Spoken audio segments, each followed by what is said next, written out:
तो हेलो प्यारे बच्चों, आज का वीडियो, आज का सेशन हमने लिया है class 12th UP board English का पेपर सॉल्व करने के लिए। और इस कौन सा पेपर हम सॉल्व करेंगे? पेपर होगा previous year question paper set number 2, जिसका कोड है सेट नंबर 2310HW।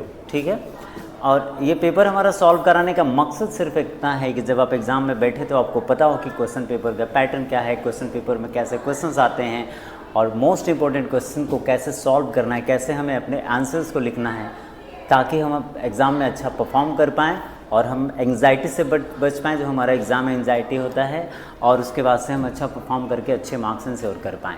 आइए तो हम देखते हैं पेपर का हमारा पैटर्न क्या है, कैसे सॉल्व करना है। चलिए, तो सबसे पहले प्यारे बच्चों मैं आपको बताऊंगा कि हमारा क्वेश्चन पेपर कितने सेक्शंस में डिवाइड होता है। ठीक है, पहला तो हमारा पूरा का पूरा क्वेश्चन पेपर होता है डिवाइड 4 सेक्शंस में। प्यारे बच्चों, हमारा पूरा का पूरा क्वेश्चन पेपर होता है डिवाइडेड 4 सेक्शन में। सेक्शन ए जो कि होता है रीडिंग का, इसमें आपको रीडिंग पैसेज मिलेगा जिसके बेस पे क्वेश्चंस मिलेंगे, जैसा कि आप यहाँ देख सकते हैं। और ये होता है हमारा 15 मार्क्स का। सेक्शन बी होगा राइटिंग का, सेक्शन बी होगा हमारा राइटिंग का। ज़रा गेस करिए कितने मार्क्स के होते हैं ये। अगर आपने गेस किया है 20 मार्क्स का तो आप बिल्कुल सही हैं। सेक्शन सी होता है हमारा ग्रामर का, और ग्रामर का सेक्शन होता है 25 मार्क्स का। फाइनल सेक्शन होता है सेक्शन डी जो कि होता है लिटरेचर, और लिटरेचर होता है हमारा 40 मार्क्स का। तो फाइनल हो गया 15 and 20 35 and 5 40 and 20 60 and 16 40 100। तो the whole question paper is involving 100 marks. ठीक है, तो सबसे पहले हमारे सामने है सेक्शन ए जो कि है रीडिंग का सेक्शन। और मैं आपको एक उल्टी ट्रिक बताऊंगा, ट्रेडिशनल ट्रिक से हट के मैं एक दूसरी ट्रिक बताऊंगा इस पैसेज को सॉल्व कैसे करना है। पुरानी जो ट्रिक है वो तो ये है कि क्वेश्चन पेपर का ये जो पैसेज है इसको कई बार पढ़िए और आपका आंसर ज़्यादा से ज़्यादा मिलने लगेगा। ठीक है, दूसरी ट्रिक क्या है? दूसरी ट्रिक ये है जो उल्टी ट्रिक है, बिल्कुल अनट्रेडिशनल है। अनट्रेडिशनल ट्रिक क्या है? सबसे पहले क्वेश्चन पढ़ेंगे, इसके कुछ मेजर वर्ड्स को हम अंडरलाइन करेंगे, मतलब मार्क करेंगे कुछ मेजर वर्ड्स को। जैसे पहले क्वेश्चन में what was the result of the defeat of Japan, तो जापान के डिफीट का, हार का क्या परिणाम हुआ, और ये मेजर वर्ड्स को हम पैसेज में ढूंढेंगे। ठीक है, फिर अगले क्वेश्चन में हम क्या करेंगे कि मेजर वर्ड्स होंगे many people did not like idea, many people did not like, ये हम क्या करेंगे मेजर वर्ड्स पैसेज में ढूंढेंगे, जहाँ मिल जाएगा उसको कॉमन सेंस लगा के वो हमारा आंसर हो जाएगा। चलिए ये ट्रिक अपनाते हैं। तो हम अनट्रेडिशनली जाएंगे, पहले हम पैसेज पढ़ के क्वेश्चन के आंसर्स नहीं फाइंड आउट करेंगे, पहले हम क्वेश्चंस पढ़ेंगे, इनके क्वेश्चंस के में जो मेजर वर्ड्स दिए गए हैं उन वर्ड्स को इस पैसेज में ढूंढेंगे और फिर हम अपना आंसर फाइंड आउट करेंगे अपना कॉमन सेंस यूज़ करके। चलिए देखते हैं। तो सबसे पहले हमारा जो है, और एक चीज़ मैं आपको और बता दूँ, चलिए, what was the result of the defeat of Japan? Now we have to find out the what's the result of the defeat of Japan। ठीक है, चलिए पढ़ते हैं पैसेज। ठीक है, और एक चीज़ मैं आपको और बता दूं कि अगर क्वेश्चन नंबर फर्स्ट का आप आंसर ढूंढ रहे हैं तो फर्स्ट का आंसर आपके पैसेज के लास्ट में नहीं मिलेगा, क्वेश्चन नंबर फर्स्ट का आंसर आपके पैसेज के बिगनिंग में ही मिलेगा। उसी तरह क्वेश्चन जो लास्ट क्वेश्चन है उसका आंसर आपको, यानी कि ऐसे ही धीरे धीरे ऐसे ही आपका क्वेश्चन नंबर 2 जो होगा उसका आंसर आपको शुरुआत में ही मिलेगा, मतलब पहले क्वेश्चन के आंसर मिल जाने के बाद। ठीक है, तो अभी क्या करना है? अभी हमको क्या करना है? The result of the defeat of Japan, ये हमको वर्ड ढूंढना है। पढ़ते हैं passage. The Indian national army plans went away with the defeat of Japan. ठीक है, देखिए आपको मिल गया द डिफीट ऑफ जापान। ठीक है, ये आपका आंसर है। ठीक है, और क्या डिफीट ऑफ जापान का क्या हुआ, रिजल्ट क्या हुआ? Subhash Bose was killed in a plane accident while on his way to Tokyo. ये आपके परिणाम हुए किस चीज़ के? The result of the defeat of Japan, Japan के हार जाने के क्या परिणाम हुए, ठीक है। The Indian national army plans went away with the defeat of Japan, और ये इस क्वेश्चन के आंसर में ये लाइन भी इन्वॉल्व हो रही है। और सुभाष चंद्र बोस क्या हो गए, was killed in a plane accident while on his way to Tokyo, जब टोक्यो जा रहे थे तो सुभाष चंद्र बोस का प्लेन क्या हो गया, उनकी प्लेन में ही हत्या की गई। ये एक थ्योरी है, बाकी सारी चीज़ें तो आप जानते ही हो। तो हमारे पहले के लिए जो आंसर हो जाएगा यहाँ से लेके द इंडियन नेशनल आर्मी से लेके वे टू टोक्यो तक। देखिए आपका पहले क्वेश्चन का आंसर आपकी पहली लाइन से शुरू हो गया। ये ट्रिक हमें सेकंड क्वेश्चन के लिए भी अपनानी है। सेकंड क्वेश्चन जो है हमारा क्या करेगा, सेकंड क्वेश्चन का हमारा आंसर होगा what idea did many people did not like, ठीक है। अभी हमको ढूंढना है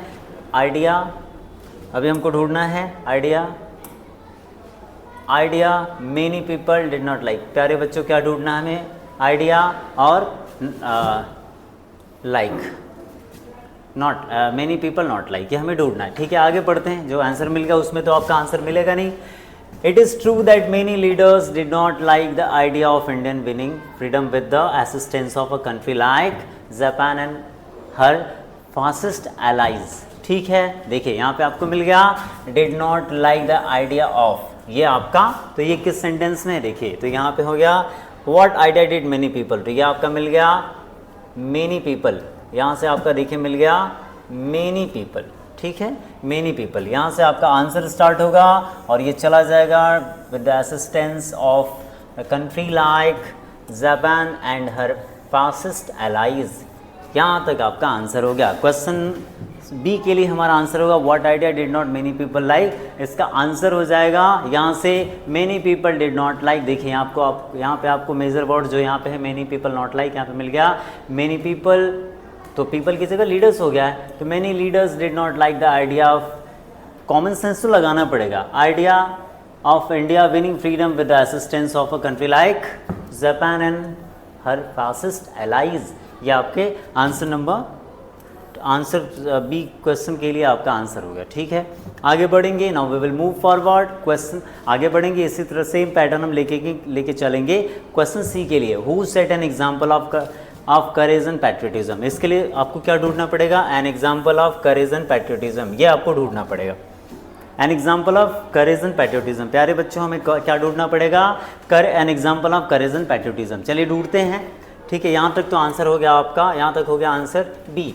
but during the closing years of the war, Subhash Bose and the Indian National Army served to hold up the dropping spirit of the nationalist Indian at home, who were feeling helpless and frustrated, ठीक है। they set before all, देखिए an example of courage and patriotism, ये मिल गया आपका। आप देखते हैं ये जो हमारा है N example of courage and patriotism, ये देखिए ये सेम आपका फ्रेज मिल गया यहाँ पे, N example of courage and patriotism. ये किस सेंटेंस में है, अपना एटलीस्ट हमें कॉमन सेंस तो अपना यूज़ करना ही पड़ेगा। हमें सेम फ्रेज यहाँ पे मिल गया, यानी यहीं पे हमारा आसपास का ही आंसर है, कॉमन सेंस यूज़ करेंगे। दे मतलब यहाँ किसकी बात हो रही है, pronoun Subhash Bose and the Indian national army, ये देख लीजिए। तो कह रहा है कि दे यानी कि Subhash Chandra Bose and Indian national Army, यहाँ से ये दे की जगह कौन है, ये दे की जगह कौन आएंगे, Subhash Bose and Indian national Army, Subhash Bose and Indian national Army आ जाएंगे। सेट बिफोर ऑल, यहाँ से शुरू का हमारा answer, Subhash Bose and Indian national Army set before all section of the Indian people including those serving in the army an example of courage and patriotism. देखिए यहाँ से यहाँ तक आपका आंसर हो जाएगा। यहाँ दे के बदले हम ले लेंगे, यहाँ दे के बदले ये जो है दे है, इसके बदले हम ले लेंगे Subhash Bose and the Indian national army, क्योंकि इन्हीं के लिए ये प्रोनाउन दे यूज हुआ है। सेट बिफोर ऑल, और ये पूरा का पूरा अंडरलाइन पार्ट हम क्या करेंगे, एज एन आंसर लिख देंगे। और यही ट्रिक हम अपनाएंगे अगले क्वेश्चन के लिए, चलिए देखते हैं। How can you prove that there was a wave of nationalist protest, कैसे आप साबित करेंगे कि एक राष्ट्रीय विरोध की जो वेव लहर उठ गई थी, कैसे आप प्रूव करेंगे, ठीक है। तो यहाँ पे देखिए ढूंढेंगे वेव ऑफ नेशनलिस्ट प्रोटेस्ट, तो कभी कभी ये ट्रिक काम नहीं करेगी, वहाँ पे अपना कॉमन सेंस यूज़ करना पड़ेगा। तो आप कह सकते हैं कि कैसे विरोध हुआ राष्ट्रीय स्तर पे, ये देखिए प्रोटेस्ट वर्ड मिल गया, थोड़ा थोड़ा काम कर रहा है प्रोटेस्ट वर्ड, ठीक है। कह रहा है दे, और ये वेव ऑफ नेशनलिस्ट प्रोटेस्ट, ये देखिए वेव ऑफ नेशनलिस्ट प्रोटेस्ट, देखिए यहाँ पे मिल गया आपका वेव ऑफ नेशनलिस्ट प्रोटेस्ट। तो यहाँ से आपका आंसर मिल जाएगा there was a wave of nationalist protest, there were massive demonstrations all over the country। ये देखिए all over the country there were persistent demands that the officers should be released। देख लीजिए आपका ये जो मेजर वर्ड है a wave of nationalist protest, यहाँ पे मिल गया था a wave of nationalist protest। देखिए यहाँ पे आपका आसपास आंसर मिल जाएगा, यहाँ से लेके there was a wave of nationalist protest, there were massive demonstrations all over the country, there were persistent demands that the officers should be released। यहाँ आपका पूरा का पूरा आंसर मिल जाएगा। तो एक तो प्यारे बच्चों, एक तो तरीका ये है कि पूरा का पूरा पैसेज पढ़ो जो आज तक हम करते आए हैं अपने प्रीवियस क्लासेस में, प्रीवियस एग्जाम्स में। दूसरा तरीका ये है डायरेक्टली रीड द क्वेश्चन और क्वेश्चन के मेजर वर्ड्स को टारगेट करके वो मेजर वर्ड्स इन पैसेज में ढूंढिए। अगर क्वेश्चन बिगनिंग का है, क्वेश्चन ए है, तो पैसेज के बिगनिंग में ही आपको उसका आंसर मिलेगा। उसके थोड़ा सा आगे चलेंगे तो बी का मिल जाएगा, उसके थोड़ा सा आगे चलेंगे तो सी का मिल जाएगा। देयर आर स्ट्रॉन्ग चांसेस, ठीक है। इस प्रकार से हमने 4 ABCD के आंसर्स ढूंढ लिए हैं। क्वेश्चन ई का जो है ये आपका वोकैब बेस्ड क्वेश्चन है, इसके लिए आपको क्या करना पड़ेगा, आपकी वोकैब मजबूत होनी चाहिए। इसका कोई शॉर्टकट ट्रिक नहीं है, पूरी दुनिया में कोई शॉर्टकट ट्रिक नहीं है। आपको जो वर्ड पूछ रहा है उसकी मीनिंग पता होनी चाहिए, सिनोनिम पता होना चाहिए। ओनली देन आप क्या कर सकते हैं, आप इसका आंसर फाइंड आउट कर सकते हैं। म्यूटिनी का मतलब होता है बेटा विद्रोह या देशद्रोह, विद्रोह या फिर देशद्रोह। चलिए इसका कोई दूसरा वर्ड अगर आपको याद है तो आप इजीली फाइंड आउट कर सकते हैं इसमें आंसर, अगर नहीं है तो फिर आप नहीं कर सकते हैं, ठीक है। फिर आपको अगल बगल झांकना पड़ेगा, ठीक है। तो ऐसे दिन आने ही क्यों देना, आप ज़्यादा से ज़्यादा वर्ड्स अपने वोकैब को एनरिच करिए, ज़्यादा से ज़्यादा पढ़िए, ठीक है। थोड़ा फेसबुक, थोड़ा व्हाट्सएप, थोड़ा इंस्टाग्राम कम चलाइए, ठीक है। थोड़ा गर्लफ्रेंड्स के पीछे कम घूमिए। चलिए तो हम ढूंढते हैं कौन सा वर्ड यहाँ पे आपको मिलेगा। Which word in the passage means mutiny? इस पैसेज में कौन सा ऐसा वर्ड है जिसका मतलब होता है म्यूटिनी, ठीक है। म्यूटिनी मतलब देशद्रोह या विद्रोह। तो चलिए ढूंढते हैं। The Indian national army plans went with the defeat. Subhash Chandra Bose killed a plane crash while on his way to Tokyo. It is true that many leaders did not like the idea of winning freedom.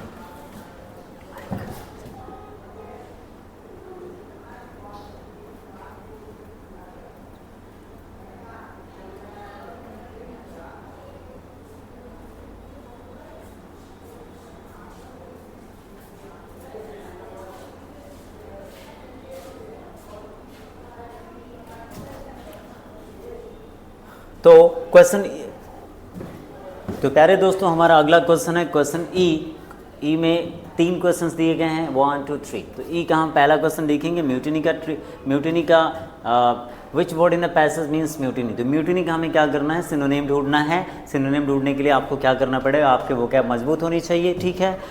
Vocab ज़्यादा से ज़्यादा पढ़ते रहिए। अगर आपको ये नहीं पता होगा तो इसका कोई शॉर्ट ट्रिक नहीं है, ठीक है। म्यूटिनी का मतलब होता है विद्रोह या देशद्रोह। इसके लिए आपको क्या करना पड़ेगा, इसका सिनोनिम ढूंढना पड़ेगा। हमें मिल जाएगा यहाँ पे एक वर्ड, कहाँ गया प्यारे बच्चों, कहाँ गया। इसका एक वर्ड आपको मिल जाएगा ट्रीजन। ट्रीजन का मतलब भी होता है देशद्रोह या विद्रोह, ठीक है। ये आपको मिल जाएगा। तो इसका आंसर हो जाएगा म्यूटिनी का ट्रीजन, ठीक है। फिर अगला क्वेश्चन है वोकैब बेस्ड ही है। विच word in the passage is the opposite of equity. Equity मतलब होता है दोष लगाना,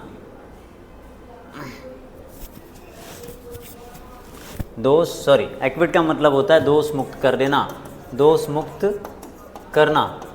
तो इसका मतलब होगा उल्टा क्या हो जाएगा, दोष लगाना, ठीक है। इसका मीनिंग, इसका हमें अपोजिट ढूंढना है, इसका हमें एंटोनिम ढूंढना है। तो एंटोनिम एक्विट का क्या हो जाएगा, ढूंढते हैं, कुछ ऐसा वर्ड होगा यहाँ पे जरूर।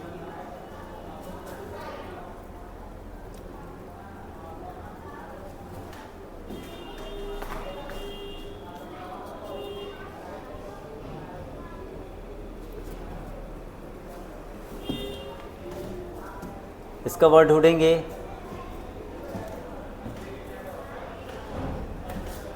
प्रोसिक्यूट।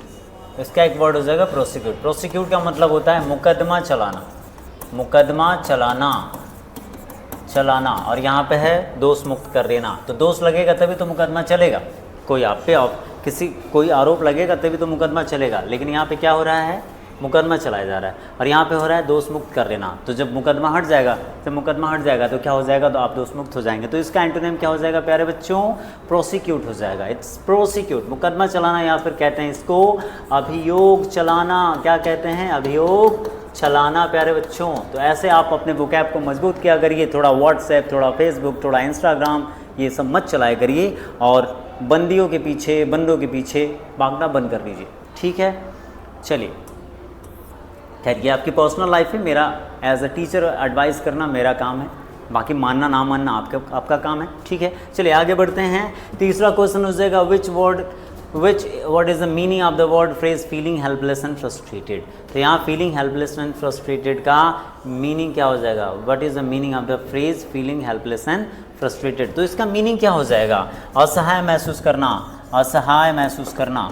तो इसका मतलब हो जाएगा फील होपलेस कह सकते हैं आप, फील होपलेस। इसका मीनिंग आपको लिखना है, क्या करना है, मीनिंग लिख देना है, ठीक है। फीलिंग हेल्पलेस एंड होपलेस, तो फील होपलेस कह सकते हैं आप, ये आपका आंसर हो जाएगा, ठीक है। तो इस प्रकार से हमने देखा कि हमने पूरा का पूरा पैसेज बड़े आसानी से सॉल्व कर दिया। बाकी जो यहाँ वोकैब की बात है, इसके लिए आपको क्या करना पड़ेगा, अपने वोकैब को एनरिच करना पड़ेगा। चलिए इसी के साथ हम बढ़ते हैं अगले क्वेश्चन की तरफ, दैट इज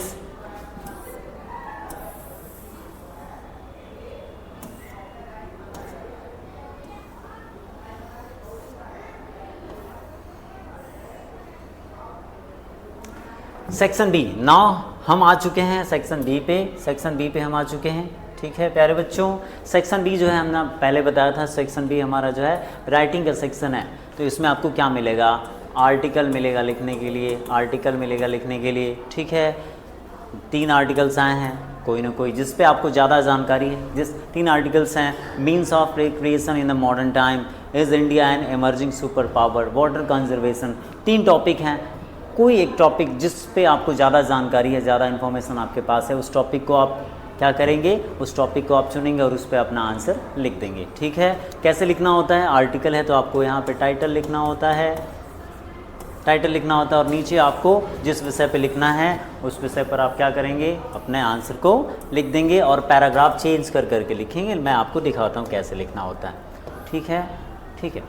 किसी एक पे लिखना है, राइट ऑन एनी वन, ठीक है, किसी एक पे लिखना होता है और ये 10 मार्क्स के लिए। चलिए देखते हैं कैसे लिखना होता है। हमारा आंसर हमारे सामने है, means of recreation in the modern time. और ये जो बाई का सेक्शन है, ये जो आपने बाई लिखा हुआ है, राइटर का नाम यानी कौन लिख रहा है, ठीक है, बाई का नाम जो है, ये क्या करना है, ये बाई यहाँ पे XYZ लिख दीजिए, ठीक है, बाई करके XYZ लिख दीजिए, या फिर आप कोई नेम लिख सकते हैं यहाँ पे, instead of writing an XYZ या फिर ABC, आप क्या कर सकते हैं, यहाँ पे कोई नाम लिख सकते हैं, ठीक है, कोई भी नाम लिख सकते हैं यहाँ पे।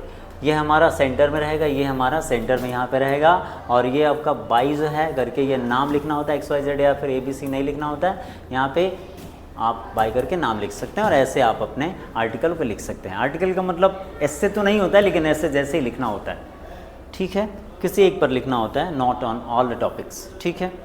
चलिए आगे बढ़ते हैं, अगले क्वेश्चन की तरफ हम बढ़ेंगे फिर से। अगला क्वेश्चन होगा, कोई एक लिखना होता है, सपोज यू आर अमित, ठीक है।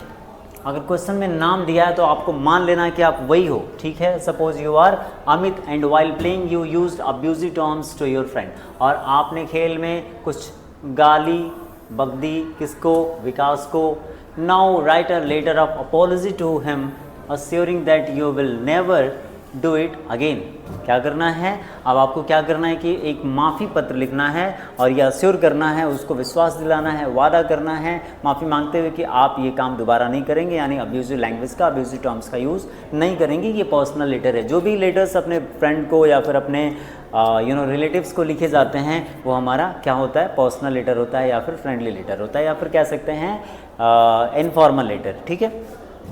चलिए, तो सबसे पहले हमको फॉर्मेट, लेटर तो सब लिखते हैं, लेकिन आपको क्या करना है, लेकिन फॉर्मेट बहुत कम लोग सही लिखते हैं, तो फॉर्मेट मैं आपको बताऊंगा कैसे लिखना है। पहला जो हमारा पार्ट होता है इसको हम कहते हैं सेंडर्स एड्रेस। क्या होता है बेटा? Sender's address, sender's address. इसके बाद देखिए यहाँ पे छूट गया गलती से, यहाँ पे एक लाइन आपको छोड़नी है क्वेश्चन पेपर में, सॉरी आंसर शीट में आपको एक लाइन छोड़नी है।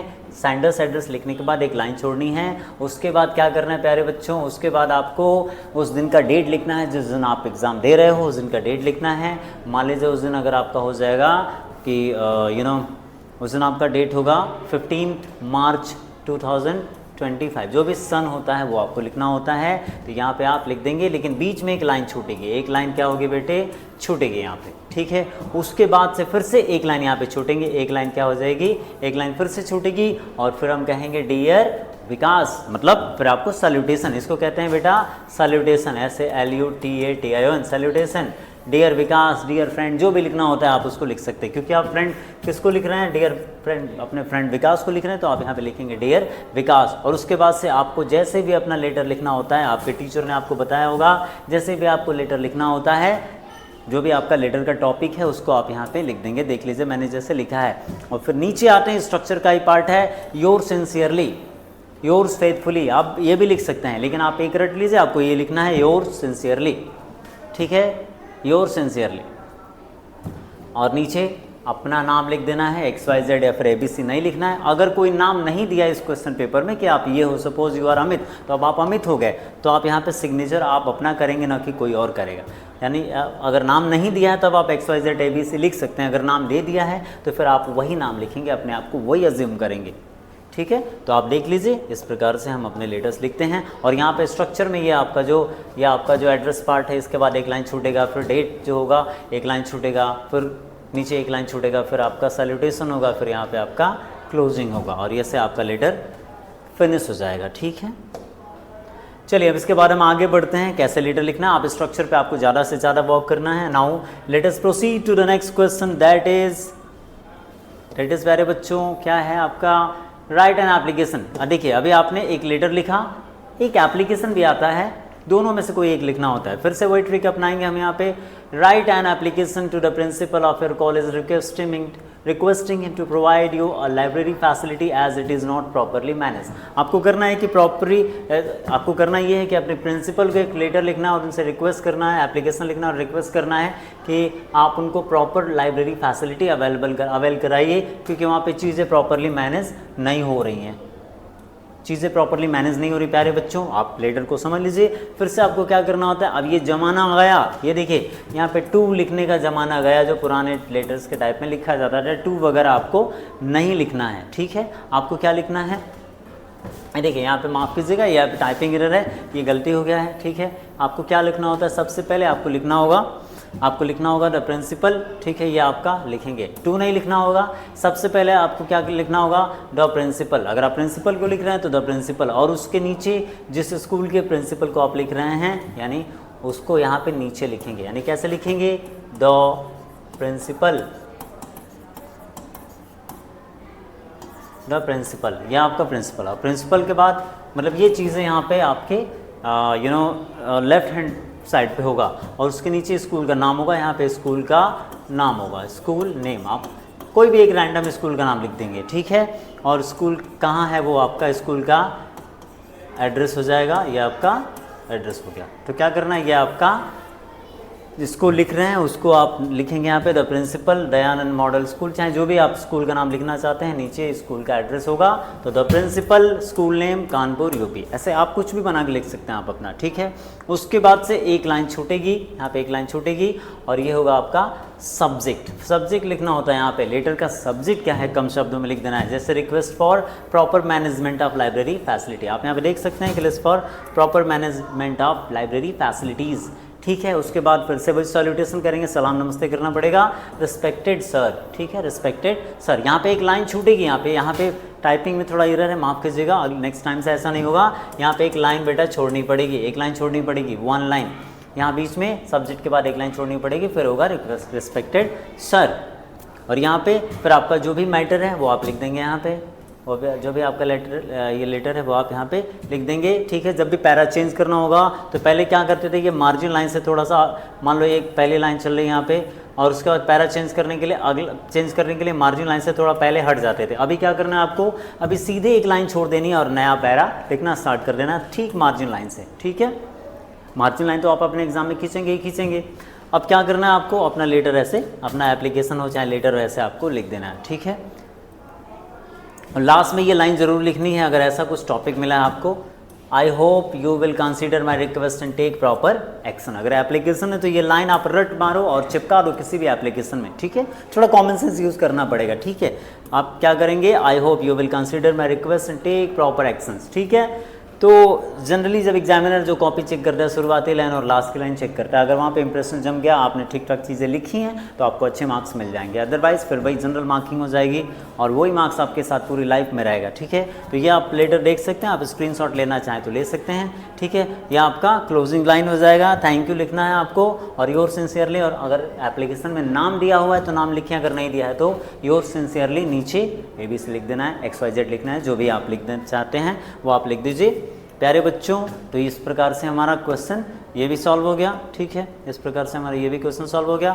अब हम बढ़ेंगे क्वेश्चन सेक्शन C की तरफ। सेक्शन C डेडिकेटेड है ग्रामर के लिए। ग्रामर के लिए हम यहाँ पे कुछ क्वेश्चंस इंक्लूड करेंगे, ठीक है। चलिए, क्वेश्चन हमारा सेक्शन C है, कितने नंबर के लिए है, 2 क्वेश्चंस होंगे। यहाँ पे देख लीजिए 10 मार्क्स के लिए है, ठीक है। क्वेश्चन नंबर 4 का A हमें सॉल्व करना है। क्या करना है, 1 वर्ड सब्स्टिट्यूशन, ठीक है। An impression which can not be removed is called, वो इम्प्रेशन जिसे हटाया नहीं जा सकता, वो प्रभाव, उसको हम क्या कहते हैं। डायरेक्ट आपका आंसर हो जाएगा इनऑडिबल। इनऑडिबल का तो मतलब दूसरा होता है। इनऑडिबल का मतलब क्या होता है, इनऑडिबल अश्रवणीय, जिसको सुना ना जा सके, इतने कम आवाज़ हो, इतनी धीमी आवाज़ हो कि आप उसको सुन नहीं सकते।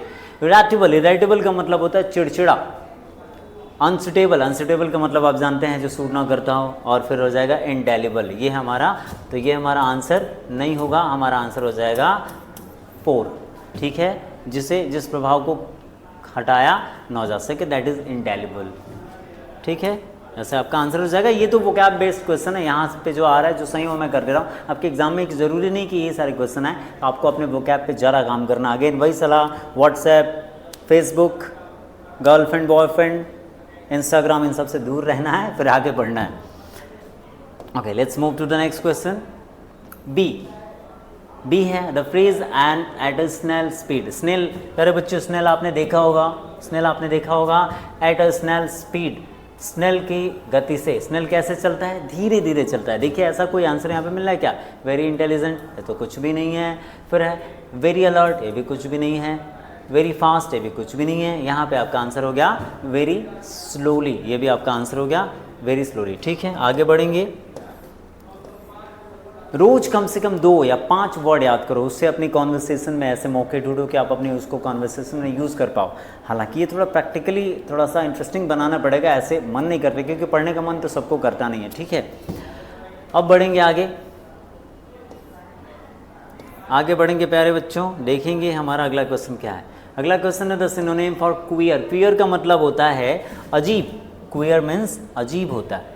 क्वियर बोले तो क्वियर का मतलब होता है अजीब। तो प्यारे बच्चों क्वियर, क्वियर का मतलब होता है अजीब, और अजीब का सिनोनिम ढूंढना है तो सिंसियर का मतलब तो सिंसियर होता है, ईमानदार होता है। आर्बिट्रेटर का मतलब होता है मध्यस्थ, ठीक है। सीवियर का मतलब होता है कठोर, ये हो गया आपका कठोर, ये हो गया। आर्बिट्रेटर मतलब मध्यस्थ, ये आपका पिक्यूलियर का मतलब हो गया अजीब। तो ये आपका हो गया सिनोनिम अजीब, पिक्यूलियर का हो गया क्वियर, अजीब। तो हमारा आंसर हो जाएगा, कौन सा आंसर हो जाएगा, Sheila spoke with her father to go to her college. Which word in this sentence is an error. कौन सा,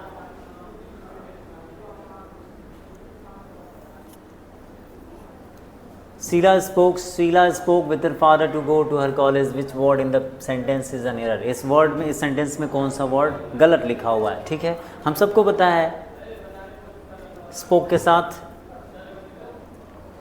टू आता है जनरली, तो यहाँ पे आपका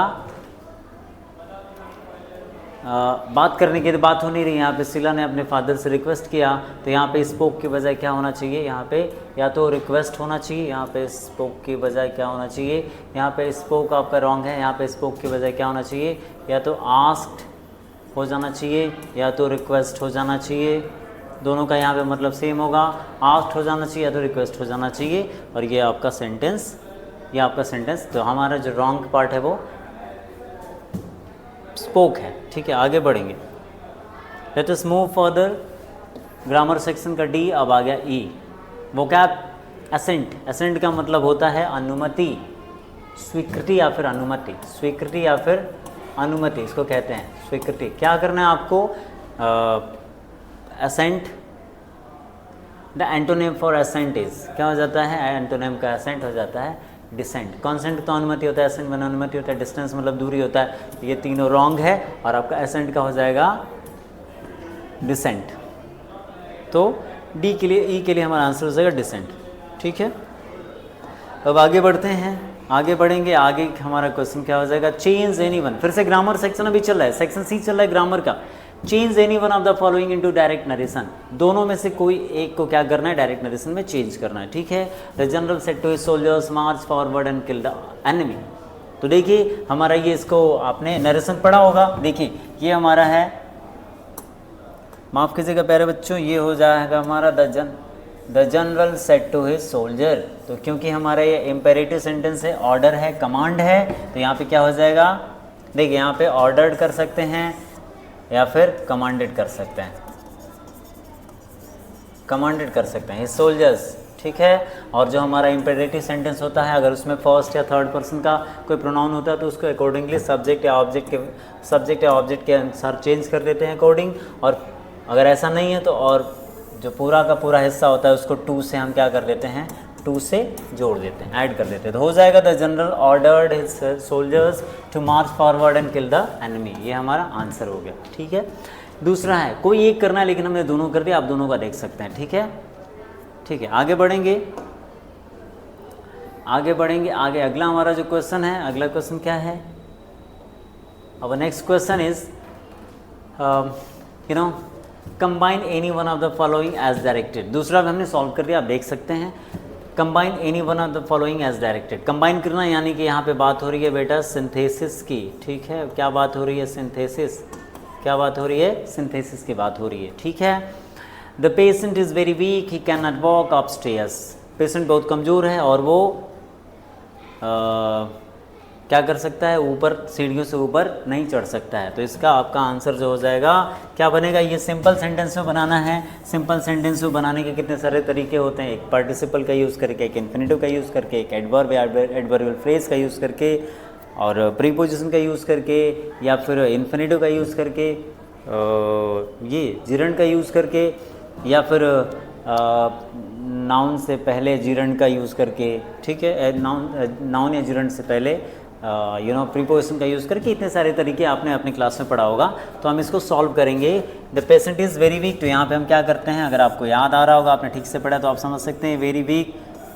ठीक है, पहले सेंटेंस में अगर रीज़न बताया जा रहा है, दूसरे में रिजल्ट, और वेरी वर्ड आ रहा है तो आप इसको टू कर देंगे, और टू करके the patient is very weak, तो ये हो जाएगा आपका टू वीक। और यहाँ पे जो कैन नॉट है सब्जेक्ट है वो हटा देंगे, और यहाँ पे टू लगा देंगे। The patient is too weak to walk up stair, ये आपका बन गया simple. The patient is too weak to walk up stair, ये आपका सिंपल हो गया।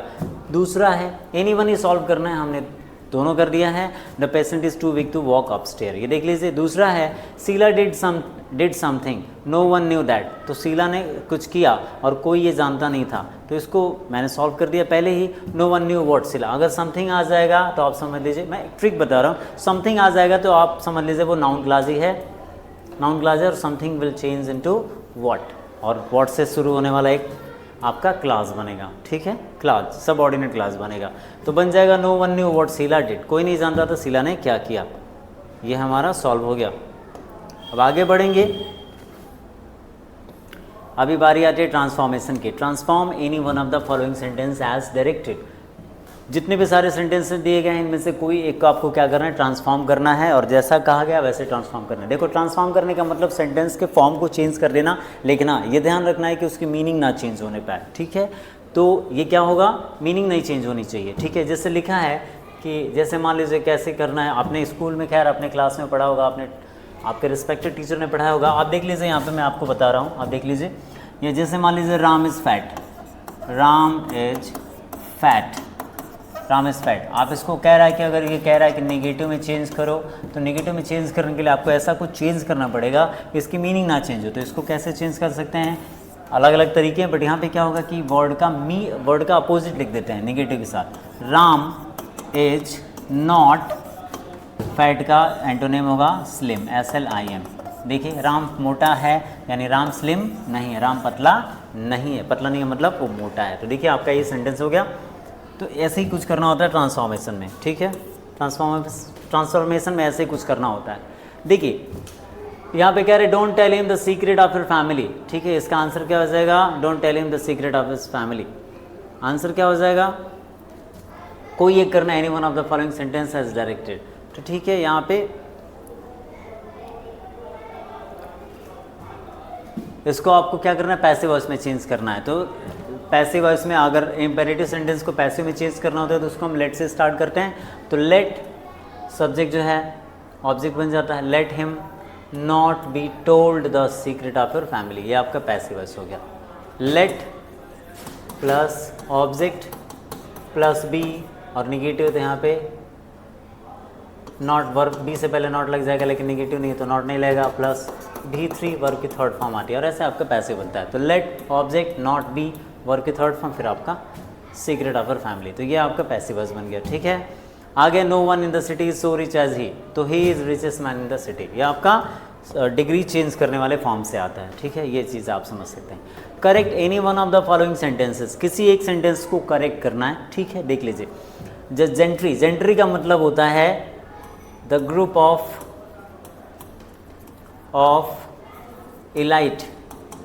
एलीट पर्सन्स, सज्जन लोगों का एक समूह, सज्जन लोगों का एक समूह। The gentry of the city was, और ये हमेशा जेंट्री वर्ड हमेशा ऑलवेज क्या होता है बेटा, प्लूरल होता है। तो इसके लिए आपको क्या हो जाएगा, the gentry was the city, तो ये अब क्या हो जाएगा, वॉच की जगह ये गलत है, क्योंकि अगर ये प्लूरल है तो प्लूरल के साथ प्लूरल वर्ब आएगा। तो जेंट्री ऑफ द सिटी ये क्या हो जाएगा, वर हो जाएगा, ना कि वॉच हो जाएगा। दूसरा, he is the tallest of the two, अगर दो लोगों में तुलना हो रही है तो सुपरलेटिव का तो सवाल ही नहीं, वो तो कंपैरेटिव होगा। तो यहाँ पे बन जाएगा he is taller of the two, इसलिए यहाँ पे टॉलेस्ट ना लगा के क्या हो जाएगा, टॉलर हो जाएगा, ठीक है। चलिए आगे बढ़ते हैं, लेट अस मूव फॉरवर्ड। देखिए अभी क्या करेगा, आपको होमोनेम्स मिलेंगे, ठीक है। ब्राइडल और ब्रिडल, ब्राइडल दो वर्ड आपको मिल रहे हैं, ब्राइडल और ब्राइडल, ठीक है। और यहाँ पे चिले और चिले, एक चिले का मतलब ठंडा होगा और दूसरे चिले का मतलब आपका क्या हो जाएगा, तीखा हो, मिर्च होगा, और दूसरे चिले का मतलब ठंडा होगा, ठीक है। तो देखते हैं दोनों में से कोई एक। तो use any one of the following pairs of word in your own sentences to make the difference in the there. तो इन वर्ड्स की मीनिंग ऐसे बतानी है सेंटेंस यूज़ करके ताकि उनकी मीनिंग क्या हो जाए, क्लियर हो जाए। ब्राइडल, तो ब्राइडल यहाँ पे वर्ड आपका मिल जा रहा है ब्राइडल, ठीक है। यहाँ पे आपको वर्ड मिल रहा है bridal. The bridal dress of the bridal watch, bridal का मतलब होता है दुल्हन का, दुल्हन का। The bridal dress of the bride, यानी दुल्हन का जो ड्रेस था वॉज ब्यूटीफुल, वो क्या था, सुंदर था। तो ब्राइडल का मतलब होता है शादी से संबंधित, विवाह से संबंधित, सॉरी दुल्हन से संबंधित, ठीक है, दुल्हन से संबंधित। ब्राइडल, ये भी ब्राइडल ही था लेकिन दुल्हन से संबंधित, और ये हो जाएगा ब्राइडल। तो ब्राइडल का मतलब हो जाएगा यहाँ पे घोड़े के मुंह में जो चमड़े की लगाम होती है उसको कहते हैं। तो ब्राइडल, इसका क्या हो जाएगा, द हॉर्सेस ब्राइडल, यानी घोड़े की जो लगाम थी मुंह पे जो लगाया जाता है, वॉज मेड ऑफ लेदर, वो किसकी बनी थी, चमड़े की बनी थी। यानी इन वर्ड्स जो होमोफोन्स हैं, मतलब समान ध्वनि वाले वर्ड्स हैं, उनकी मीनिंग ऐसे क्लियर करनी है सेंटेंस के थ्रू, ऐसा सेंटेंस लिखता है जिससे सेंटेंस पढ़ के उनकी मीनिंग क्लियर हो जाए, ठीक है। इसके बाद से हम आगे बढ़ते हैं, इसके बाद से हम आगे बढ़ेंगे और हमारे पास ग्रामर का अगला पार्ट आ जाएगा ट्रांसलेशन। देख लीजिए, अकबर के दरबार में 9 रत्नों में से एक बीरबल भी थे। ठीक है, इसको मैंने पहले ही सॉल्व कर दिया है, आप यहाँ देख सकते हैं कैसे। तो इसके लिए ट्रांसलेशन, आपको ट्रांसलेट करने के लिए आपका ट्रांसलेशन पावर बड़ा ज़्यादा मजबूत होना चाहिए। मैंने ऑलरेडी ट्रांसलेट करके यहाँ पे लिख दिया है। तो आपको क्या करना पड़ेगा ट्रांसलेशन में, आपको करना ये पड़ेगा कि जो एक पैसेज होता है वो अलग अलग सेंटेंसेस का, अलग अलग काइंड्स ऑफ सेंटेंसेस का एक ग्रुप होता है, एक ग्रुप होता है। तो सारे सेंटेंस को अलग अलग आप समझेंगे और सारे सेंटेंस को अलग अलग ट्रांसलेट करते जाएंगे एक पैसेज के फॉर्म में। अकबर के दरबार में 9 रत्नों में से एक बीरबल भी थे, ठीक है। Birbal was one of the 9 James in Akbar's court. ऐसे तो अलग अलग सेंटेंस की जो भी प्रकृति है, जो भी नेचर है, आपने उसको पढ़ रखा है, तो आप क्या करेंगे, उसको एक एक करके सॉल्व करते जाएंगे बारी। जैसे हिंदी में लिखा है वैसे इंग्लिश में आप उनको सॉल्व करते जाएंगे, ठीक है। और यहाँ भी आपको वोकैब काम आएगा, ठीक है, वोकैब काम आएगा। तो देखिए मैंने इसको ट्रांसलेट कर दिया पहले ही, आप इसको अपने तरीके से ट्रांसलेट कर लेंगे, ठीक है, जो भी सही होगा। इसलिए ट्रांसलेशन ज़्यादा से ज़्यादा आप प्रैक्टिस करेंगे। फिर हम आगे बढ़ते हैं। अगला है हमारा answer the following question in about 40 words each. देखिए अभी हमारे सेक्शन शुरू होता है डी, अभी हमारा सेक्शन शुरू हो जाता है डी सेक्शन शुरू हो जाता है। डी सेक्शन में क्या है, आपका लिटरेचर है। लिटरेचर से थोड़े शॉर्ट क्वेश्चन आएंगे, थोड़े लॉन्ग क्वेश्चन आएंगे, आपके टेक्स्ट बुक से और आपके सप्लीमेंट्री बुक से, ठीक है, आपके टेक्स्ट बुक से और आपके सप्लीमेंट्री बुक से आएंगे। Where did the squatters, squatters मतलब ये आपका कौन सा चैप्टर है, स्क्वाटर वाला चैप्टर है, जिसमें आपका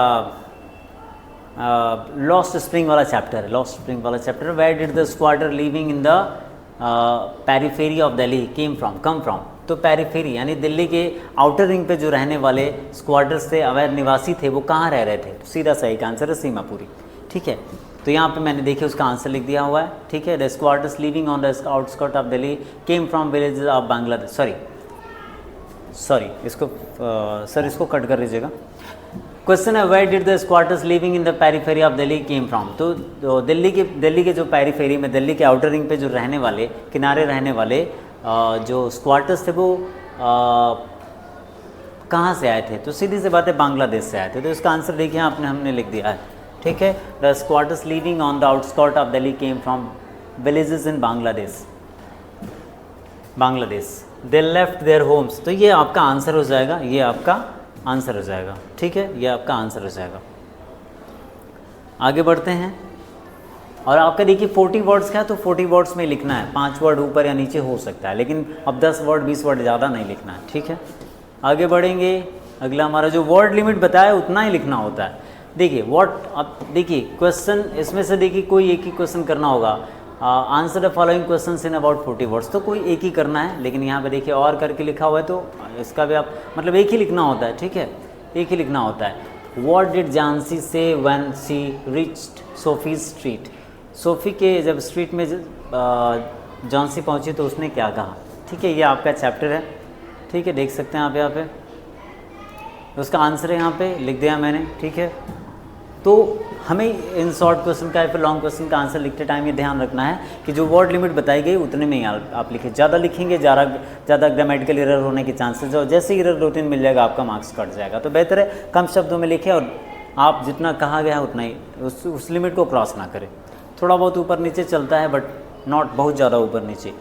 अब देखिए बी है, बी में आपको क्या करना है, why had the man who sold rat traps to resort to begging and thievery. कह रहे कि जो आदमी रैट ट्रैप बेचता था उसे चोरी क्यों करनी पड़ती थी और भीख क्यों मांगना पड़ता था। देखिए अगर आपने चैप्टर ठीक से पढ़ा है तो आपको याद है कि वो आदमी चूहादानी बेचता था, लेकिन वो बिज़नेस इतना ज़्यादा प्रॉफिटेबल नहीं था कि उसका पेट पल जाए, उसको पेट भर खाने को भी नहीं होता था, इसलिए कभी कभी उसको चोरी करनी पड़ती थी, कभी कभी उसको भीख भी मांगना पड़ता था। तो यहाँ पर वही आंसर मैंने फ्रेम कर दिया है, the man who sold rat traps was very poor and had to study in. और उसका कोई कह रहे बहुत गरीब था, उसकी कोई स्टडी इनकम नहीं थी।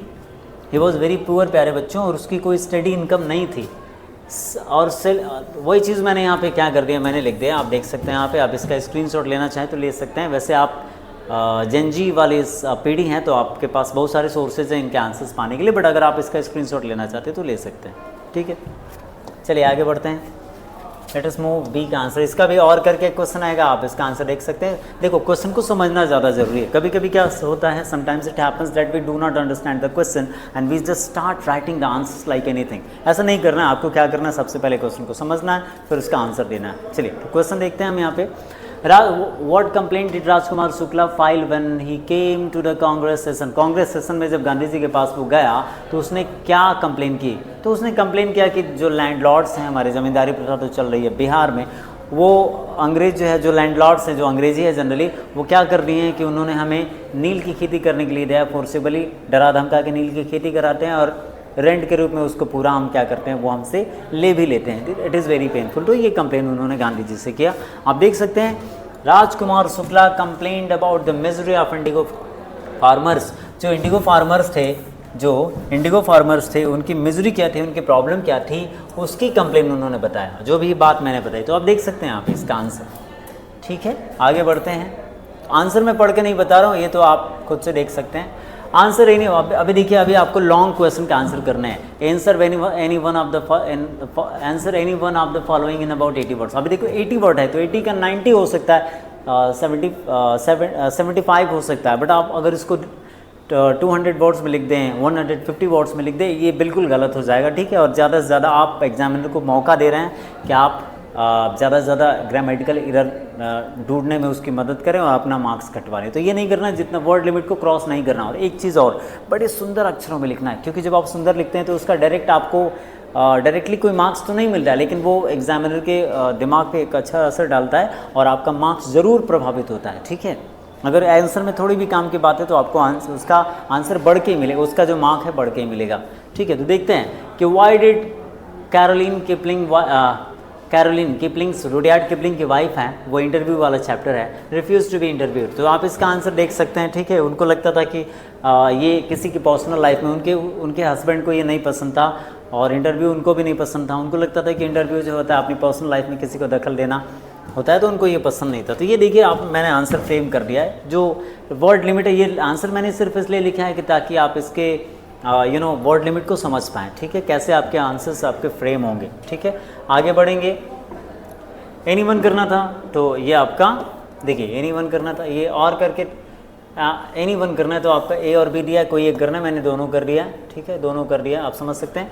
Describe the YMCA pool on the basis of the lesson deep water, ठीक है, थोड़ा थोड़ा कट रहा है, डीप वाटर। तो आप देख सकते हैं इसका आंसर हमने लिखा है कि YMCA पुल को डीप वाटर के बेस चैप्टर जो है उसके बेसिस पे आप उसका आंसर दीजिए। तो the YMCA pool was a safe place for swimming, ये आपका आंसर मैंने लिख दिया। देखिए, आप भी अपने आंसर्स, अगर चैप्टर को ठीक से पढ़े रहेंगे तो आप अपने आंसर्स फ्रेम कर पाएंगे। अगर आप अपने चैप्टर को ठीक से पढ़े रहेंगे तो आप अपने आंसर्स को फ्रेम कर पाएंगे और उनको अच्छे से लिख पाएंगे, ठीक है। और एक चीज़ लिखना है, एक चीज़ करना है, आंसर लिखते टाइम बहुत ज़्यादा कटपिट नहीं करना, ये आपके एग्जामिनर के दिमाग को ख़राब करता है। मान लो एग्जामिनर अपनी बीवी से पिट के आया, झगड़ा करके आया है, ठीक है, और उसका मूड ऑफ है और आपने उसका मूड और ज़्यादा ख़राब कर दिया, आपने ज़्यादा खटपिट कर दिया, तो फिर आपका मार्क्स कट जाएगा, ठीक है। ज़्यादा सुंदर लिखना है, ज़्यादा कटपिट, मतलब कटपिट करना ही नहीं है, कोशिश करना है। आगे बढ़ेंगे, read the following extract carefully and answer the question that follow. अभी बारी आती है, now it's turn off poetry. Read the following extract carefully and answer the following, ठीक है। आपका ये क्वेश्चंस दैट फॉलो, ठीक है। आप क्या करना है, 3 क्वेश्चन है, 2 नंबर के, 6 नंबर मिलेंगे आपको। What can the poet hardly bear, को पोएट कौन सी चीज़ बर्दाश्त नहीं कर पाता। ये पोएम आपका, देखिए ये पोएम तो थोड़ा पोएटिक फॉर्म में नहीं लिखा है, थोड़ा पैसेज फॉर्म में लिख दिया गया है, गलत हो गया, sorry for this, next time ये नहीं होगा, ठीक है। Sometimes I feel myself can hardly bear the enough thought of so much childish longing in vain. देखिए इसका आंसर यहाँ पे दिया हुआ है कि what can the poet hardly bear, poet को कौन सी चीज़ मुश्किल से मतलब बर्दाश्त नहीं कर पाते। तो बर्दाश्त इसलिए नहीं कर पाता है कि जो सड़क के किनारे जो रोड साइड स्टैंड है, जो दुकान लगा के बैठे हैं बेचारे, व्यर्थ में एक आस लगाए बैठे हैं कि कोई आएगा उस रास्ते से गुजरने वाला और उनके दुकान पे सामान खरीदेगा, वो व्यर्थ हो जाता है, ऐसा कुछ होता नहीं, इसलिए पोएट को ये बात बर्दाश्त नहीं होती है। The poet can hardly bear the pain of poor people who wait all day. यहाँ देखिए ये पोएम का पैसेज है, ये पोएम का एक्सट्रैक्ट है, यहाँ से आपको डायरेक्ट आंसर मिलने के चांसेस कम होते हैं, ये समझना होता है, क्योंकि किसी ने कहा है कि पोइट्री वर्ड्स में नहीं होती है, वर्ड्स के डीपर पार्ट में होती है, तो ठीक है, शब्दों के अंतराल में होती है। तो आप यहाँ पे डायरेक्टली आप इसका आंसर पाना थोड़ा मुश्किल है।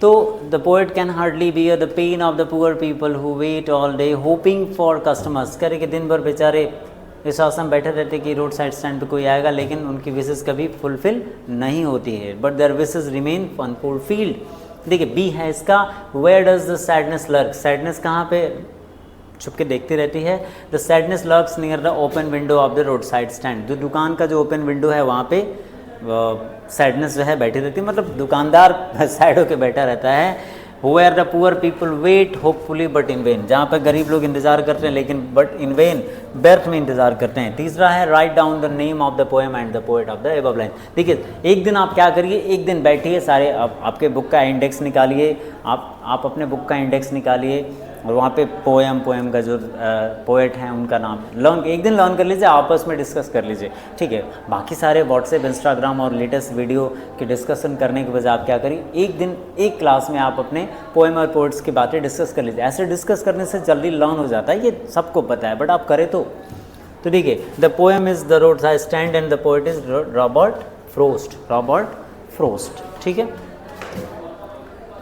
देखिए अभी central idea, right the central idea of any one of the following poems. तो तीनों पोएम्स में से देखिए आप किसी भी पूरी बुक से किसी भी 3 पोएम का क्या कर लीजिए, सेंट्रल आइडिया लर्न कर लीजिए और उनमें से कोई एक ज़रूर आ जाएगा। लर्न कर लीजिए, सिर्फ लर्न करने से काम नहीं चलेगा, आप उसको लिख के देखिए, ठीक है। लिख के आपका ज्ञान सुदृढ़ हो जाता है, स्पष्ट हो जाता है, आपके सबकॉन्शियस माइंड में वो बैठ जाता है। जब आप लिखने बैठेंगे तो कलम वैसे ही चलेगी जैसे पहले चली थी, थोड़ा बहुत भूलता है बट दैट्स ओके।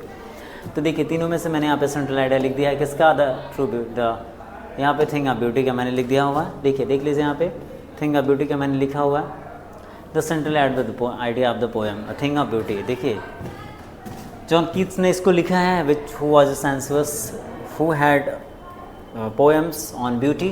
तो यहाँ पे देखिए थिंग्स ऑफ ब्यूटी पे आपने जॉन कीट्स की पोएम है, उसका सेंट्रल आइडिया है। आप इसको क्या कर सकते हैं, कॉपी कर सकते हैं, आप इसका स्क्रीनशॉट ले सकते हैं, ऐसे लिखना होता है। क्वेश्चन नंबर 11, क्वेश्चन नंबर 11 क्या कहता है, answer the following question in about 40 words. अभी देखिए आपके सप्लीमेंट्री को जो बुक है उससे आपके शॉर्ट एंड लॉन्ग क्वेश्चन आएंगे, जैसे अभी टेक्स्ट बुक से आ रहे थे, ठीक है।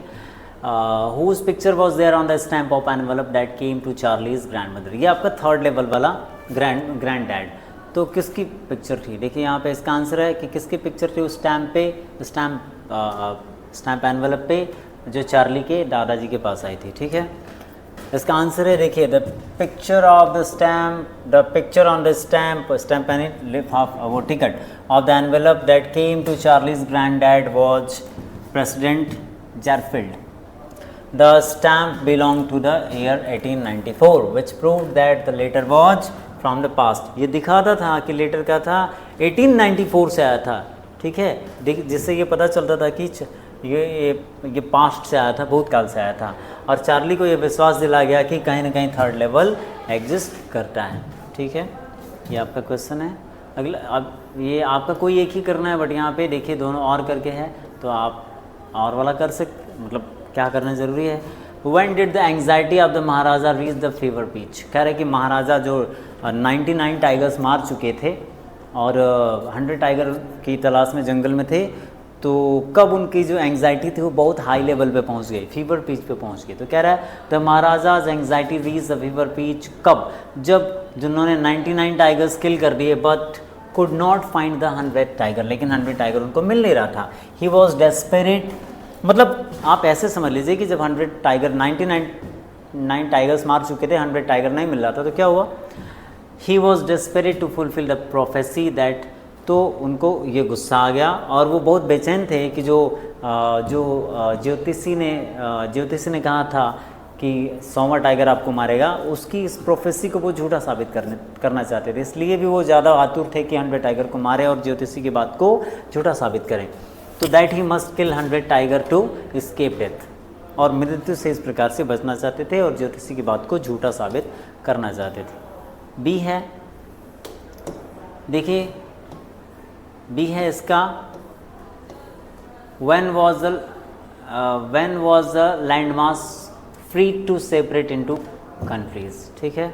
लैंडमास जो है कब स्वतंत्र हो गया कंट्रीज़ में अलग अलग बंटने के लिए, तो इसका आंसर आप यहाँ पे देख सकते हैं, ठीक है।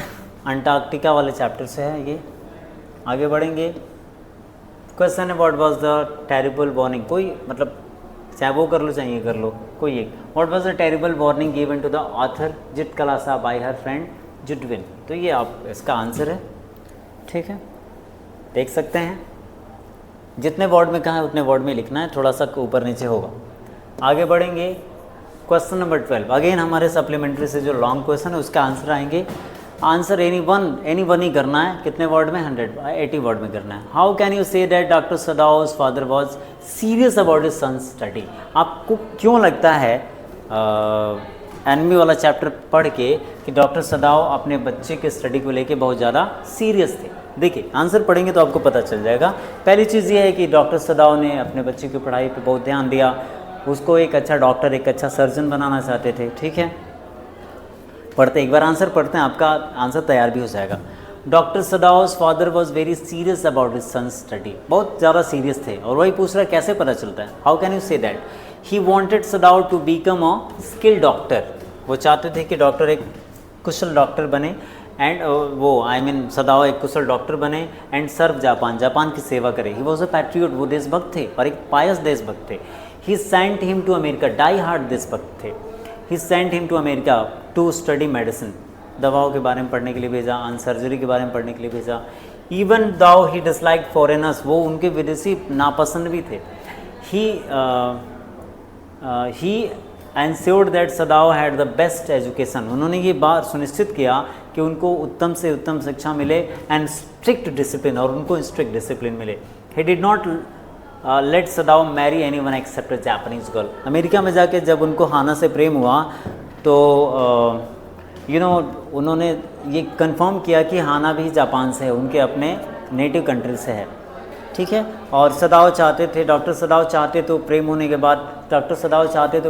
बाद, प्यारे बच्चों उनसे शादी कर सकते, डायरेक्टली आशीर्वाद लेने आ सकते थे अपने पिताजी से कि पिताजी आशीर्वाद दीजिए, जैसे कि आजकल के लड़के लड़कियां अधिकतर कर रहे हैं। लेकिन उन्होंने ऐसा नहीं किया। उन्होंने क्या किया? प्रेम हो जाने के बाद अपने पिता को वो बात बताई and he late his father confirm कि लड़की जापान से ही है, लड़की अपने देश की है। ठीक है, उन्होंने अपने फादर की फीलिंग का पक्का विश्वास रखा। ठीक है, आजकल के लड़के लड़कियों की तरह मतलब सारे लड़के लड़कियों की बात नहीं कर रहा हूँ मैं। He did not let Sadao marry any one except a Japanese girl, उन्होंने जापानीज गर्ल के अलावा किसी और से शादी भी नहीं करने दिया। His seriousness and planning help Sadao become a successful and respected surgeon, और उनके इतने एफर्ट के कारण जो है सदाओ एक रेस्पेक्टफुल पर्सन बन पाया और रेस्पेक्टफुल डॉक्टर बन पाया। ठीक है, आगे बढ़ेंगे। What was Bama's reaction after knowing, देखिए यहाँ पे क्या कह रहा है, एनी वन करना है, यहाँ पे दोनों का आंसर लिखा हुआ है। What was Bama's reaction after knowing है अबाउट अनटचेबिलिटी, बामा का क्या रिएक्शन था जब उसको अनटचेबिलिटी के बारे में पता चला, छुआछूत के बारे में पता चला और अस्पृश्यता के बारे में पता चला। अब देख सकते हैं अस्पृश्यता के बारे में पता चला तो उनको बहुत गुस्सा आया, उन्होंने अपने भाई को बताया। उनके भाई ने क्या किया, उनको बताया कि ये चीज़ें, ये जो भेदभाव, जातिगत भेदभाव, उसको दूर कर सकते हैं कैसे, ज़्यादा से ज़्यादा हाई एजुकेशन प्राप्त करके। तो ये आंसर हमने लिखा हुआ है, आप इसका स्क्रीनशॉट लेना चाहेंगे, अगर चाहेंगे तो आप स्क्रीनशॉट ले सकते हैं। आगे बढ़ेंगे और आगे हमारे पास कुछ भी नहीं है। ओह गॉड, ये तो बहुत गलत बात है।